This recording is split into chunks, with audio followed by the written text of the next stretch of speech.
ನಮಸ್ಕಾರ. ಜ್ಯೋತಿಷ್ಯ ಶಾಸ್ತ್ರದಲ್ಲೇ ನಂಬಿಕೆ ಇರುವವರಿಗೆ, ಮೇಷಲಗ್ನ ಮೇಷರಾಶಿಯವರಿಗೆ ಈ ತಿಂಗಳು ನೀವು ದುಡಿದಷ್ಟು ದುಡ್ಡನ್ನು ಸಂಪಾದಿಸುತ್ತೀರಿ. ವ್ಯವಹಾರದಲ್ಲಿ ಹೊಸ ಅವಕಾಶಗಳು ನಿಮಗೆ ದೊರಕುತ್ತವೆ. ಧೈರ್ಯ ಹಾಗೂ ನಿರ್ಧಾರ ಶಕ್ತಿಯಿಂದ ಸಮಸ್ಯೆಗಳನ್ನು ಎದುರಿಸಲು ಸಾಧ್ಯವಾಗುತ್ತದೆ. ಏಕೆಂದರೆ ಹಿಂದಿನ ತಿಂಗಳು ನಿಮ್ಮ ರಾಶ್ಯಾಧಿಪತಿಯಾದ ಕುಜನು 6ನೇ ಮನೆಯಲ್ಲಿದ್ದುದರಿಂದ ನಿಮಗೆ ಸ್ವಲ್ಪ ಅವಕಾಶಗಳಲ್ಲಿ ಕಡಿಮೆ ಇದ್ದು ಈಗ ಅದು ಸರಿ ಹೋಗುತ್ತದೆ.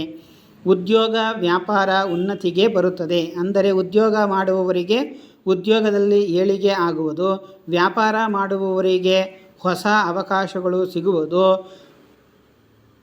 ಉದ್ಯೋಗ ಮಾಡುವವರಿಗೆ ಹೊಸ ಹೊಣೆಗಾರಿಕೆ ಹೆಗಲೇರುವುದು, ವ್ಯಾಪಾರಿಗಳಿಗೆ ಲಾಭದಾಯಕ ಒಪ್ಪಂದ, ಸಹೋದ್ಯೋಗಿಗಳ ಸಹಕಾರ ಸಿಗುತ್ತದೆ. ಇನ್ನು ಹಣಕಾಸು ವಿಚಾರವಾಗಿ ಹಿಂದಿನ ತಿಂಗಳು ನಿಮ್ಮ ಲಗ್ನಾಧಿಪತಿಯಾದ ಕುಜನು 6ನೇ ಮನೆಯಲ್ಲಿದ್ದು ಆಸ್ಪತ್ರೆ, ಸ್ನೇಹಿತರಿಗೆ ಹಣಕಾಸನ್ನು ಖರ್ಚು ಮಾಡಿದ್ದಾನೆ. ಈಗ ಈ ತಿಂಗಳು ನಿಮಗೆ ಆ ಹಣಕಾಸು ಸರಿ ಹೋಗುತ್ತದೆ. ಅಂದರೆ ಮತ್ತೆ ಸಂಪಾದನೆ ಮಾಡುತ್ತೀರಾ.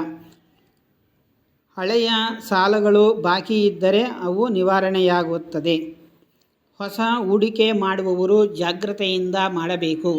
ನಿಮ್ಮ ಲಗ್ನದಿಂದ 12ನೇ ಮನೆಯಲ್ಲಿ ಶನಿ ಕುಳಿತಿರುವುದರಿಂದ ನೀವು ಷೇರು ಮಾರುಕಟ್ಟೆ ಅಥವಾ ಬಡ್ಡಿ ವ್ಯವಹಾರ ಮಾಡುವ ಜನಗಳಿಗೆ ಜಾಗ್ರತೆ. ಎಷ್ಟು ಜಾಗ್ರತೆ ವಹಿಸುತ್ತೀರೋ ಅಷ್ಟು ನಿಮಗೆ ಒಳ್ಳೆಯದು.